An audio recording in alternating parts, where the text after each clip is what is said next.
Pasukan pengintai dari kelompok pasukan selatan secara brutal menghancurkan posisi angkatan bersenjata Ukraina di arah Seversky.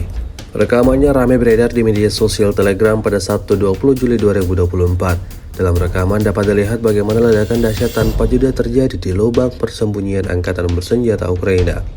Tak ada yang berhasil lolos dari pantauan pengintai Rusia. Semua pergerakan tentara Ukraina di dalam parit wilayah Seversky berhasil dideteksi.